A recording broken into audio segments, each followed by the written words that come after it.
Hello friends, आज के video में हम लोग बनाने वाले हैं DJI नाजा V2 फ्लाइट कंट्रोलर को यूज़ करके क्वाडकॉप्टर।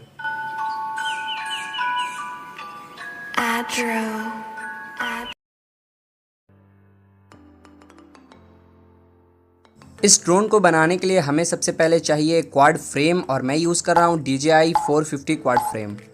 अब हम फ्रेम में मोटर फिक्स करेंगे और मैं यूज़ कर रहा हूँ 1000 kV का BLDC मोटर। मोटर को हमने फिक्स कर लिया है और ये हमारा मोटर 1, 2, 3 और 4 है और ये रेड एरो हमारे ड्रोन का फ्रंट साइड है। अब सभी मोटर के लिए हमें ESC फिक्स करना है और मैं यूज़ कर रहा हूँ blheli 30 एम्पियर का ESC। ESC को हम जिपर की हेल्प से फिक्स कर रहे हैं, यहाँ पे आप टेप का भी यूज़ कर सकते हो।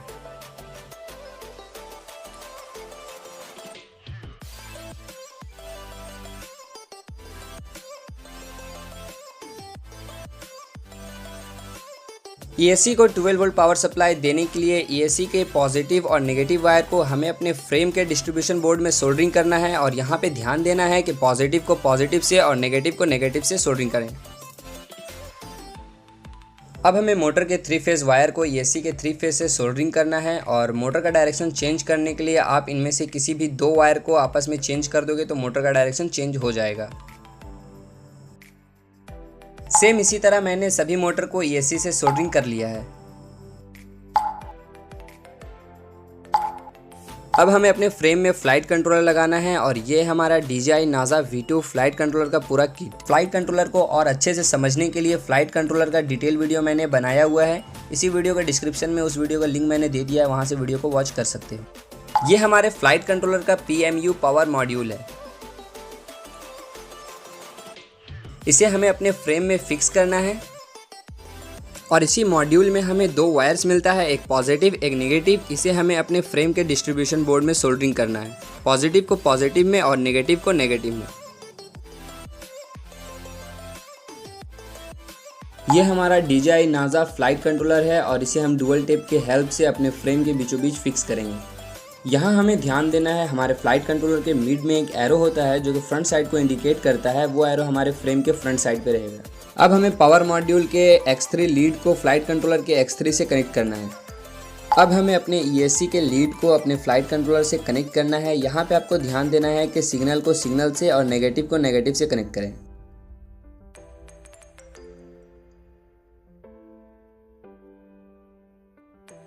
आप इस वायरिंग डायग्राम को देख के कनेक्शन कर सकते हो। अब हमें रिसीवर फिक्स करना है और मैं यूज़ कर रहा हूँ FSI A6B का रिसीवर और इसके साथ फ्लाई स्काई FSI 6 का ट्रांसमीटर। अगर आप न्यू ट्रांसमीटर और रिसीवर को यूज़ कर रहे हो तो ट्रांसमीटर के साथ रिसीवर को बाइंड करना पड़ता है, वीडियो का लिंक डिस्क्रिप्शन में। ये है फीमेल टू फीमेल लीड और ये फ्लाइट कंट्रोलर के साथ में ही आता है। इसे हमें अपने रिसीवर के साथ कनेक्ट करना है।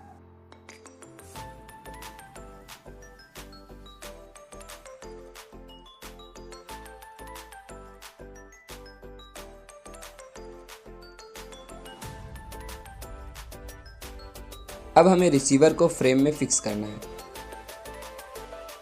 अब हमें अपने रिसीवर को फ्लाइट कंट्रोलर के साथ कनेक्ट करना है और यहाँ पर चैनल 1A के साथ कनेक्ट होगा, चैनल 2E के साथ, चैनल 3T के साथ, चैनल 4R के साथ, चैनल 5U के साथ और चैनल नंबर 6X2 के साथ। यहाँ हमने कनेक्शन कर लिया है। यहाँ पे हमें एक बात का ध्यान देना है कि रिसीवर के लीड के नेगेटिव वायर को नेगेटिव से और सिग्नल वायर को सिग्नल से कनेक्ट करना है। अब हमें पावर मॉड्यूल के EXP पॉट को फ्लाइट कंट्रोलर के EXP जैक से कनेक्ट करना है। ये हमारे फ्लाइट कंट्रोलर का रिमोट LED है और इसे हम अपने फ्रेम के पीछे फिक्स करेंगे। ये हमारा रिमोट LED का पॉट है और इसे हम फ्लाइट कंट्रोलर के LED जैक से कनेक्ट करेंगे। अब हमें फ्रेम के ऊपर के पार्ट को फिक्स करना है। अब हमें फ्रेम में GPS स्टैंड लगाना है और ये मेरा होममेड GPS स्टैंड है। ये हमारे फ्लाइट कंट्रोलर का GPS है और इसे हम अपने GPS स्टैंड के ऊपर फिक्स करेंगे।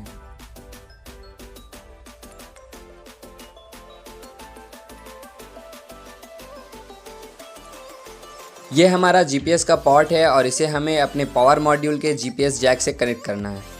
पावर डिस्ट्रीब्यूशन बोर्ड को पावर सप्लाई देने के लिए मैं यूज़ कर रहा हूँ XT60 कनेक्टर और इसे हमें अपने फ्रेम के पावर डिस्ट्रीब्यूशन बोर्ड में सोल्डरिंग करना है, पॉजिटिव को पॉजिटिव से और नेगेटिव को नेगेटिव से।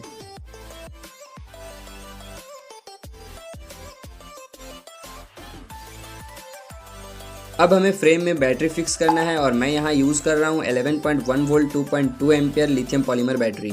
ये है लिपो बैटरी बेल्ट और इसी के हेल्प से हम बैटरी को फ्रेम में फिक्स करेंगे।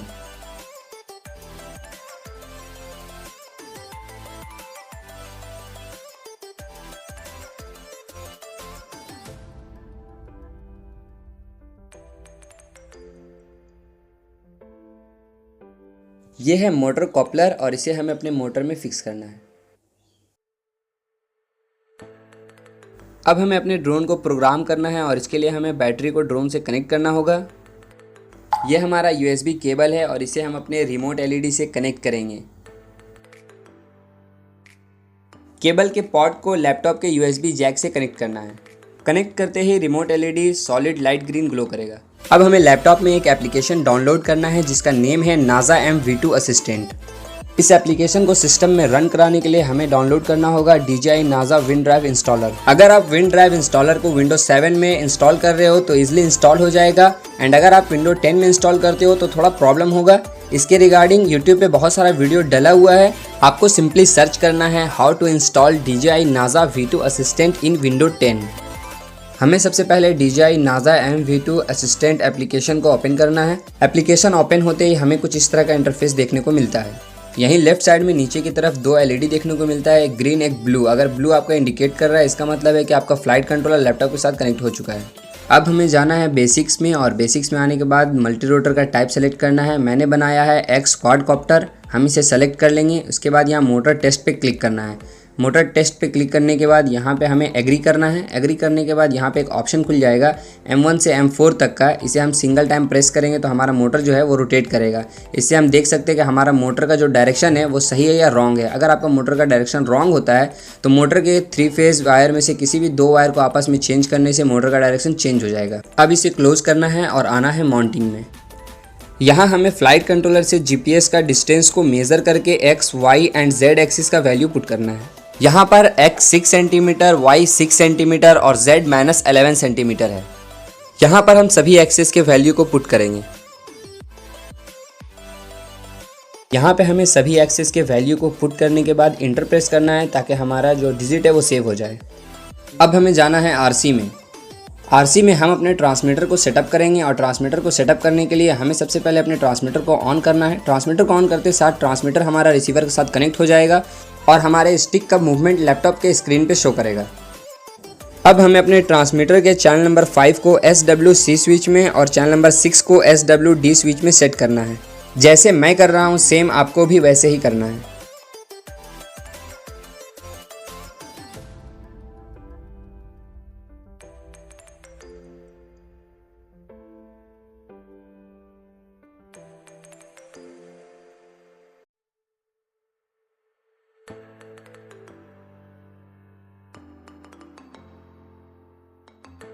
चैनल सेटअप करने के बाद SWC में हम अपने मोड को सेटअप करेंगे। SWD स्विच से हमारा X2 कंट्रोल होगा जो IOC इंटेलिजेंट ओरिएंटेशन कंट्रोल है। अभी हमारे मोड स्विच से सिर्फ फेल सेफ वर्क कर रहा है, GPS और एटीट्यूड होल्ड वर्क नहीं कर रहा है। इसके लिए हमें फिर से ट्रांसमीटर सेटअप पे जाना है। अब हमें एंड पॉइंट सेटिंग पे जाना है।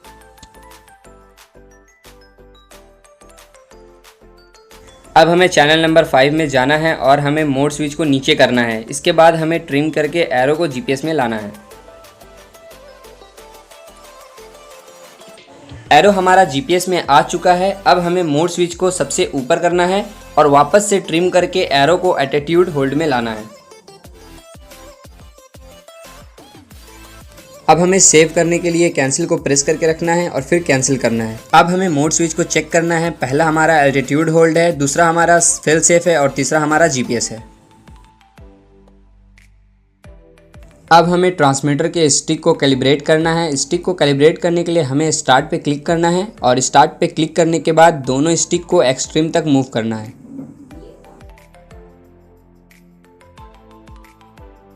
अब हमें फिनिश पे क्लिक करना है और ओके करना है। कैलिब्रेशन कंप्लीट हो चुका है। अब हमें गेन में जाना है और गेन में आने के बाद सभी सेटिंग को डिफ़ॉल्ट कर लेना है। अब हमें एडवांस पे जाना है और मोटर पे आना है। यहाँ पे हम रिकमेंडेड को सेलेक्ट करेंगे और इंटेलिजेंट को सेलेक्ट करेंगे।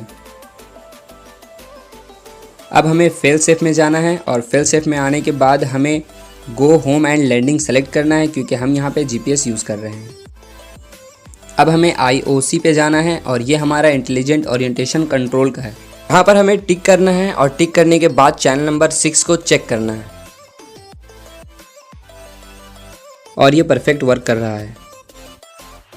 अब हमें गिम्बल में जाना है और यहाँ पे हम लोगों ने गिम्बल का यूज़ नहीं किया है, इसलिए गिम्बल के सेटिंग को हम लोग स्किप करने वाले हैं। और इसके बाद आना है हमें बैटरी में।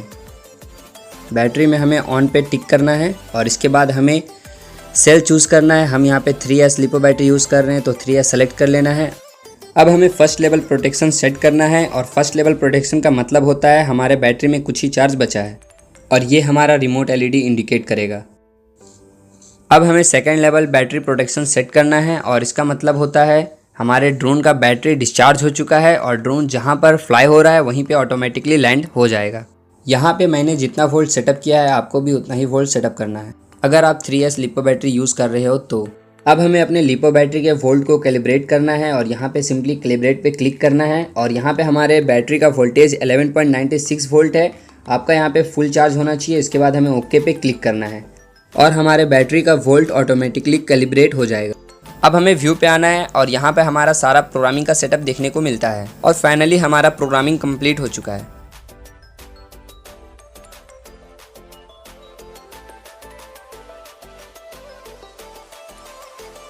अब हमें मोटर में प्रोपेलर फिक्स करना है और मैं यहाँ यूज़ कर रहा हूँ 10045 का प्रोपेलर, 2 क्लॉकवाइज 2 काउंटर क्लॉकवाइज।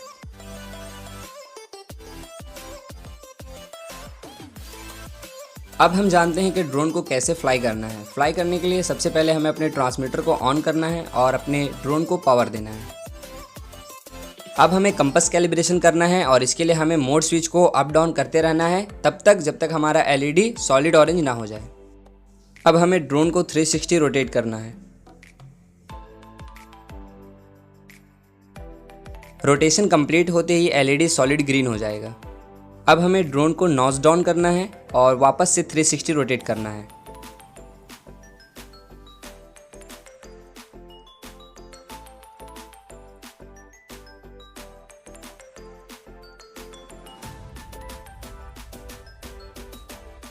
अब हमें मोड सेट करना है। यहाँ पे हमारे पास 3 मोड है। पहला एटीट्यूड होल्ड, थर्ड GPS है एंड बीच का जो है वो फेल सेफ है और फेल सेफ में हमारा ड्रोन फ्लाई नहीं करेगा।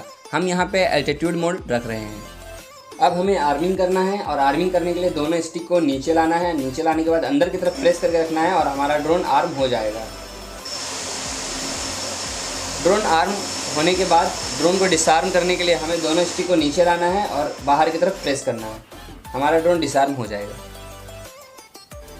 सबसे पहले हमें ड्रोन को अप और डाउन करने के लिए इस थ्रॉटल का यूज़ करना है। थ्रॉटल जब 50% के ऊपर लेके जाएंगे तब हमारा ड्रोन फ्लाई करना स्टार्ट हो जाएगा और 50 से नीचे लाएंगे तो हमारा ड्रोन नीचे की तरफ आना शुरू हो जाएगा। इसी की तरफ अगर इसे हम राइट और लेफ्ट की तरफ करते हैं तो हमारा ड्रोन का रडर राइट और लेफ्ट होगा।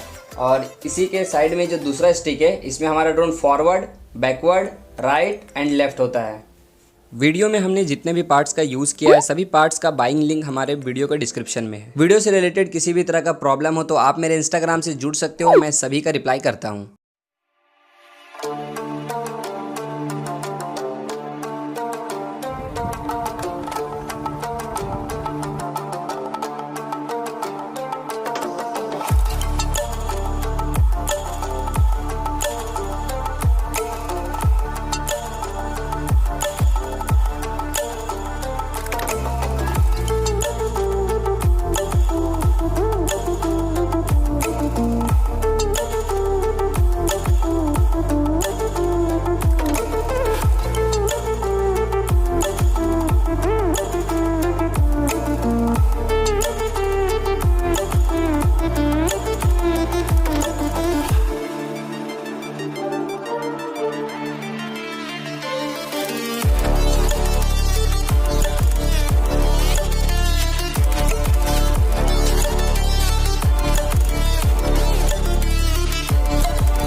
वीडियो अच्छा लगा हो तो लोगों को क्लिक करके चैनल को सब्सक्राइब कर लें और बेल आइकन को प्रेस कर लें। फिर मिलते हैं एक न्यू वीडियो के साथ।